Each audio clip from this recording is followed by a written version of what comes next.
Aujourd'hui, à l'émission, nous regarderons comment être certain d'être sauvé. Voilà le thème que nous aborderons aujourd'hui à l'émission, la parole vivante.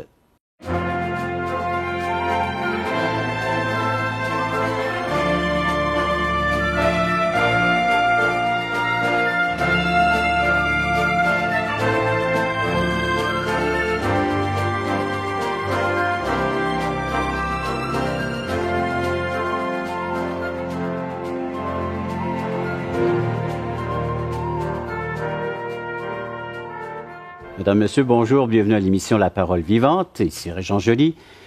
On va regarder ensemble donc Jean chapitre 16, la suite de ces versets où le Seigneur nous parle de ce Saint-Esprit qui va venir convaincre ce monde de péché, de justice et de jugement. Bonjour Jeff. Bonjour Régent. On va regarder ensemble donc cette vérité de la venue du Saint-Esprit et son rôle bien particulier à l'égard de l'humanité, à l'égard de ce monde qui va vivre cette conviction de péché, de justice et de jugement. Bonjour Jean-Pierre. Bonjour Régent. Alors donc, bienvenue mon cher Jean-Pierre à l'émission La Parole Vivante.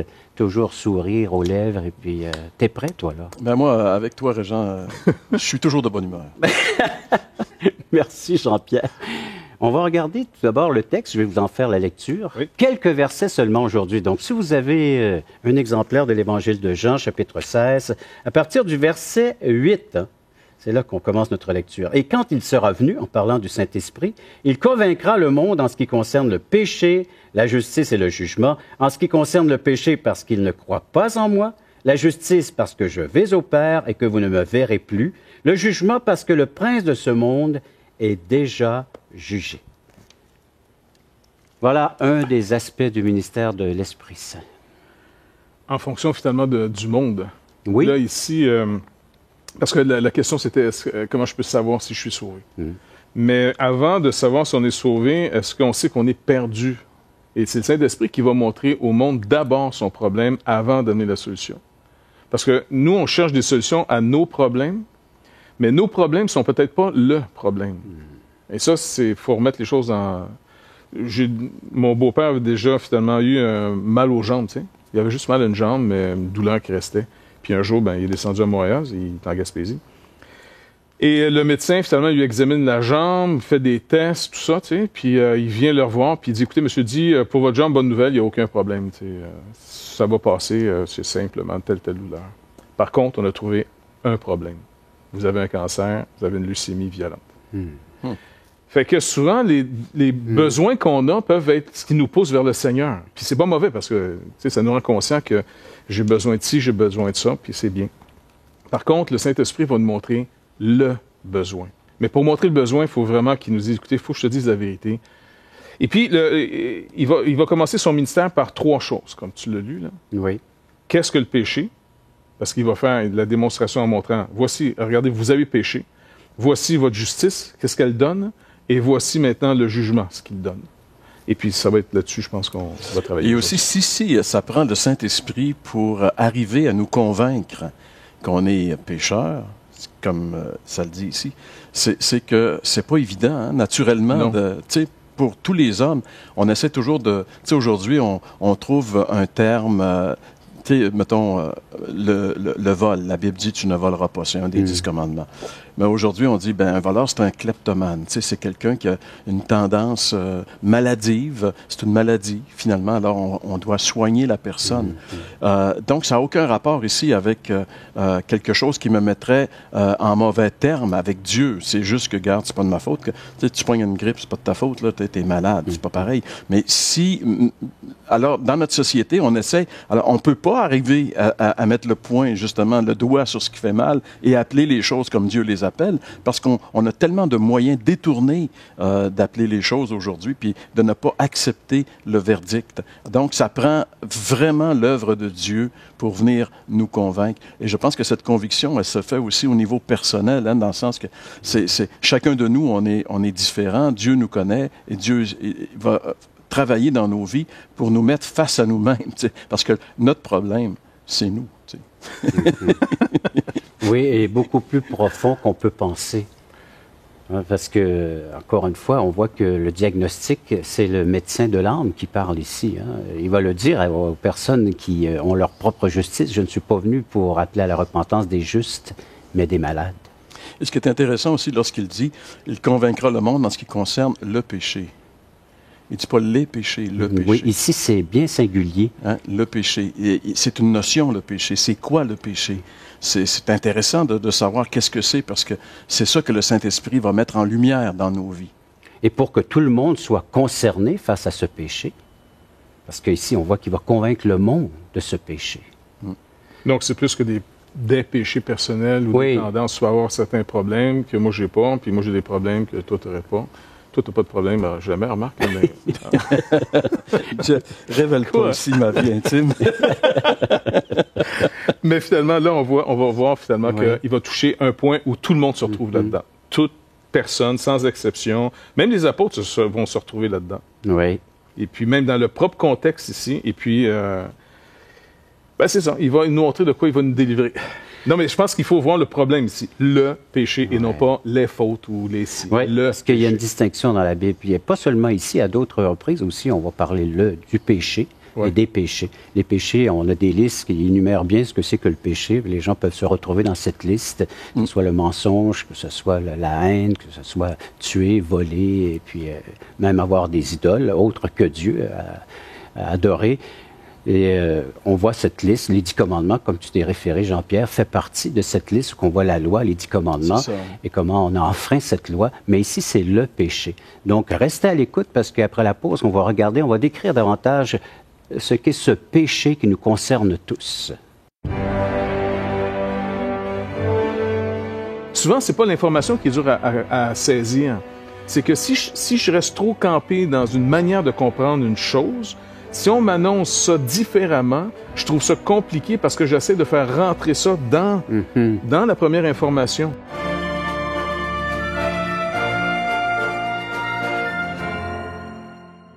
Assistez à un merveilleux déjeuner de l'espoir dans votre région. Un invité vous racontera comment Dieu a transformé sa vie et comment son cœur, souffrant, a trouvé une joie indicible en développant une relation personnelle et intime avec Dieu et son Fils Jésus-Christ. Des églises locales organisent de tels déjeuners dans plusieurs régions du Québec. Découvrez où et quand vous pouvez assister à un déjeuner de l'espoir dans votre région en visitant le site espoir.ca et en cliquant sur l'onglet « Déjeuner ».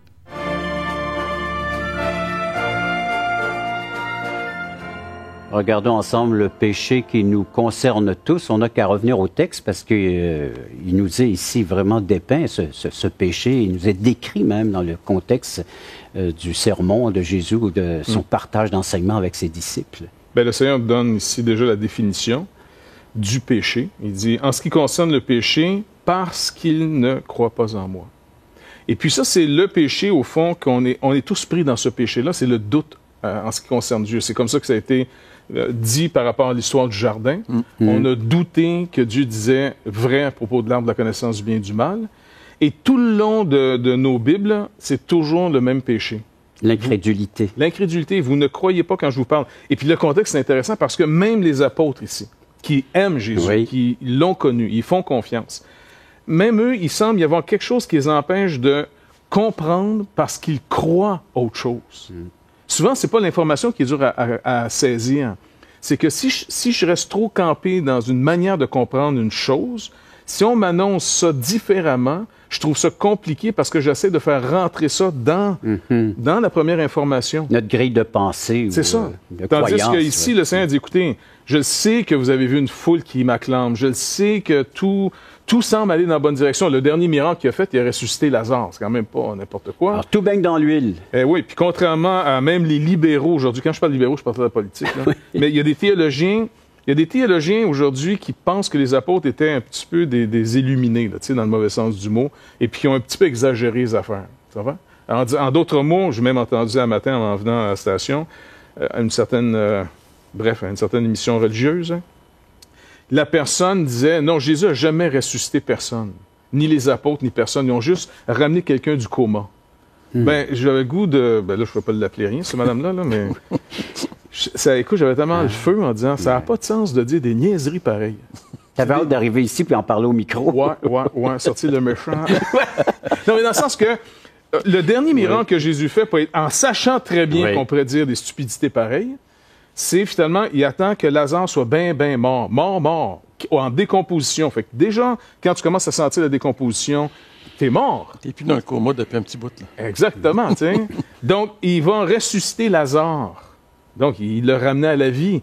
C'est sûr que Jésus nous propose non pas simplement de revenir à la vie, mais il nous offre une autre sorte de vie. Mais on est pris dans une vie, on est pris dans un corps de mort qui fait que je doute Dieu. Ouais, mais tu vois, Jeff, ce genre d'enseignement est facile à vérifier juste par les Écritures. Quand tu fais décrire le texte, Lazare sentait, puis là, vraiment, il était en décomposition. Mais il faut sortir de l'arrogance qu'on pense plus haut que les Écritures. Ouais. C'est ça le problème. Mais c'est ça le péché, hein? C'est exactement ça. Moi, je le vois encore très bien incarné dans la vie de Paul. Tu sais, Paul, dans son système de pensée judaïque, c'est un leader, c'est un théologien, c'est un gars qui connaît ses affaires. Lui, il est convaincu que tu peux pas être dans la vérité si tu penses pas comme lui.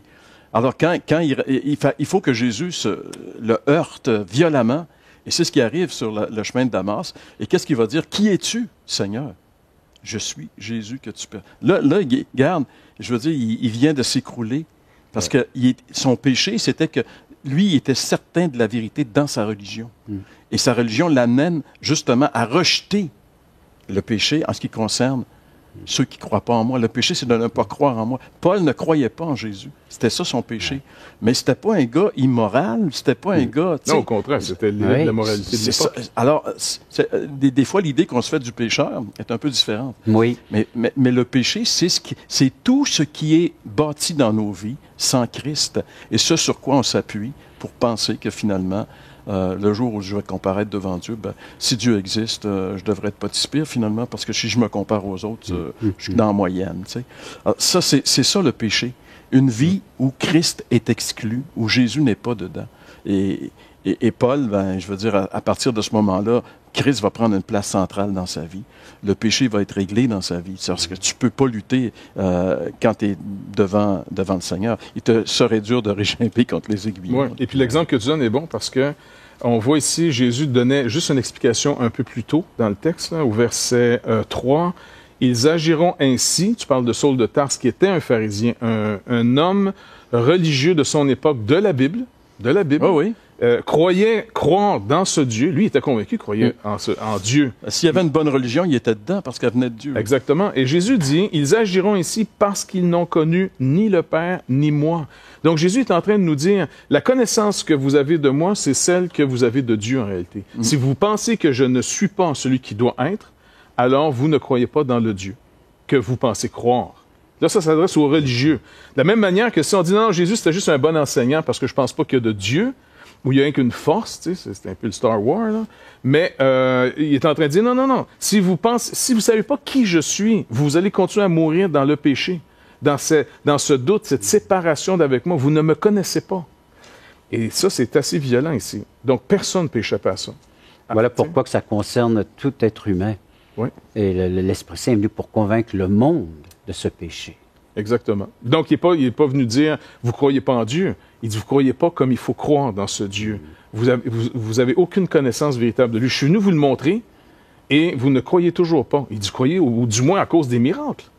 Et même là, je vous dis, il y a des faux théologiens qui se pensent des théologiens, mais ils ne le sont pas, Saint-Saëns, qui sont en train de massacrer les Écritures, qui est le témoignage qui nous a été laissé. Des gens sont morts pour que nos Bibles arrivent jusqu'à aujourd'hui. Oui. Dieu l'a protégé, cette parole, jusqu'à aujourd'hui. Et ils vont dire, non, en réalité, c'est tout explicable, c'est naturel. Non, Jésus n'est pas naturel. Jésus-Christ, c'est notre Dieu fait homme. En dehors de ce Dieu qui vient au milieu de nous, si on ne croit pas qui il est, alors on ne croit pas ce qu'il faut croire. Et on va continuer à mourir dans un faux espoir qu'on s'est donné. Et c'est ça le péché dont Jésus parle ici, que le Saint-Esprit convainc les hommes, le monde, de ce péché de ne pas avoir reçu le Christ. Et vous en êtes rendu où, vous, dans vos réflexions concernant ce péché, le fait de ne pas croire en Jésus-Christ? L'Esprit Saint nous utilise certainement aujourd'hui pour lancer ce message à quiconque veut bien l'entendre et le recevoir, ce besoin de la personne de Jésus-Christ, avoir ce fondement dans notre vie sur lequel on peut bâtir une vie maintenant qui sera présentable devant Dieu. la personne de Jésus-Christ est celui qui a dit « Sans moi, vous ne pouvez rien faire », c'est-à-dire ce qui plaît à Dieu côté justice et jugement, c'est ce que nous verrons après la pause, parce que l'Esprit Saint est venu aussi nous convaincre de justice et de jugement.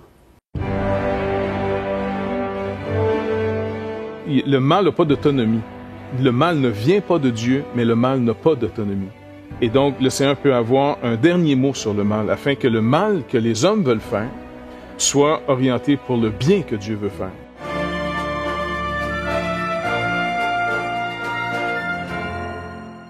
Voulez-vous combler le vide dans votre âme?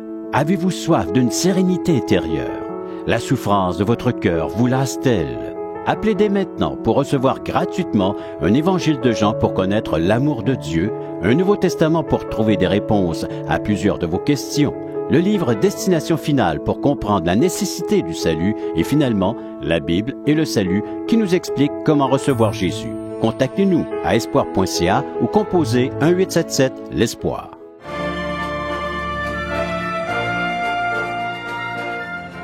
C'est intéressant de savoir que l'Esprit Saint, son œuvre n'est pas seulement de convaincre de péché, mais de justice. Et là, il parle de ce retour de Jésus vers son Père. Parce que je m'en vais au Père. Je pense qu'il condamne... moi, je voulais... Je pense qu'il condamne aussi la justice des hommes, mais cette justice des hommes va quand même accomplir la justice de Dieu, le Père. Mais Dieu se sert même des méchants. Tu sais, dans le sens, on a trop souvent l'idée, bon, Dieu, il peut marcher que dans le bien, donc il peut servir que des gens bien, et tout ce qui est bien vient de Dieu. Mais ce qui est mal passe pas sous le radar de Dieu, en d'autres mots. Tu sais, ça y échappe pas. Le mal n'a pas d'autonomie. Le mal ne vient pas de Dieu, mais le mal n'a pas d'autonomie. Et donc, le Seigneur peut avoir un dernier mot sur le mal, afin que le mal que les hommes veulent faire soit orienté pour le bien que Dieu veut faire. Et donc, la justice des hommes était, regarde, on a Pilate et Hérode. Okay? Donc, deux politiciens qui ne s'apprécient absolument pas. Ils se détestent, les deux. Peut-être avec raison, tu sais, je ne sais pas du tout, là. Mais quand Jésus est arrivé, sur le cas de Jésus, ils sont devenus des amis. Parce que Jésus dérangeait leur système. Les deux se montaient un genre de petite dynastie, là. Un travaillait pour se faire du capital politique, Pilate, et l'autre, Hérode, il se fait une petite dynastie, lui, tu sais, je veux dire, il va passer ça à ses enfants. Puis ça. Bon. Jésus vient déstabiliser tout ça.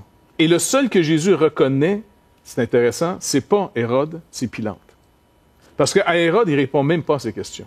C'est comme si... C'est un imposteur, de toute façon, Hérode, et le Seigneur Jésus-Christ vit seulement de l'autorité déléguée par son Père. Et l'autorité est vraiment déléguée à Rome.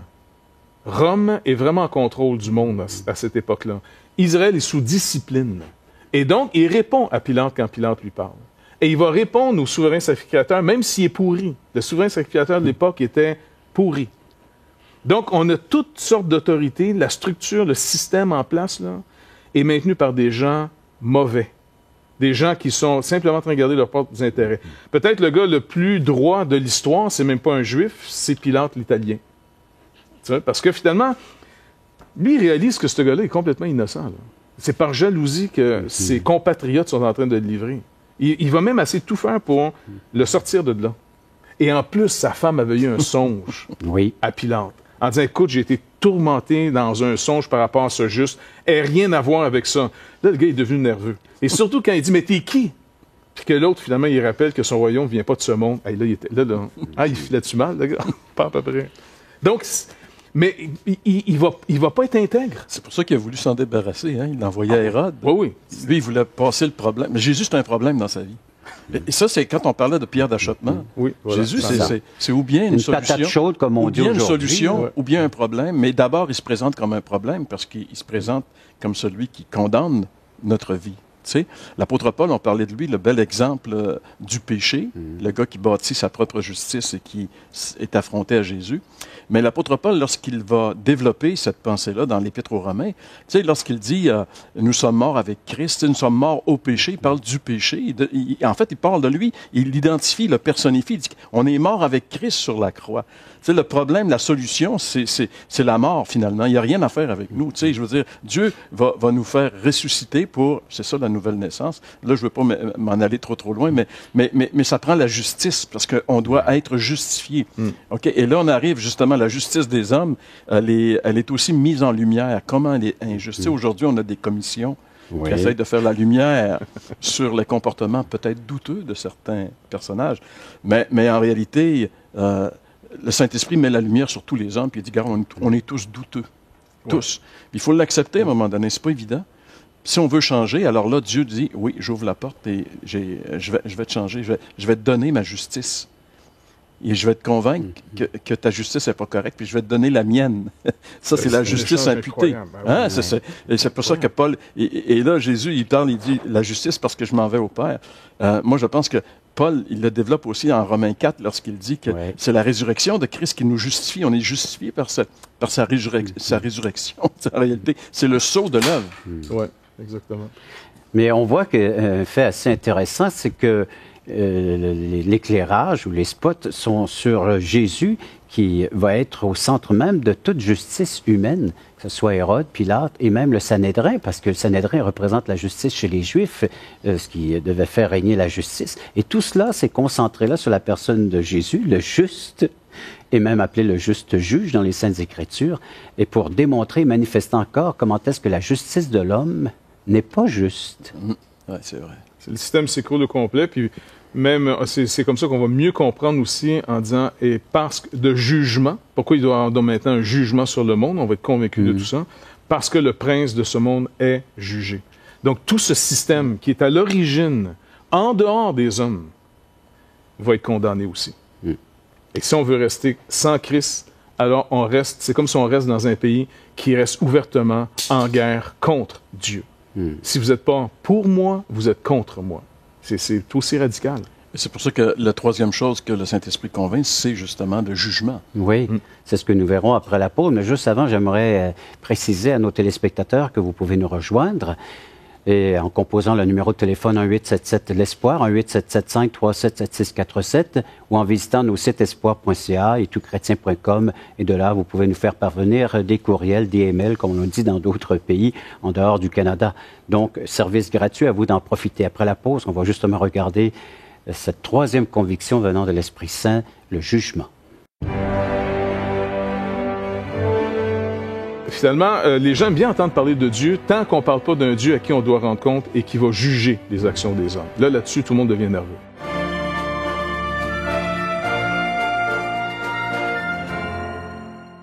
Espoirpourlecoeur.org aborde des problèmes que tous peuvent rencontrer un jour. Solitude, culpabilité, manipulation, rébellion et adultère. Chaque problème est clairement défini avec ses symptômes et ses caractéristiques. Des pistes de solutions sont données. Le but du site espoirpourlecoeur.org est d'encourager les chrétiens à s'entraider. Pour participer à l'une de nos conférences, consultez notre site espoirpourlecoeur.org.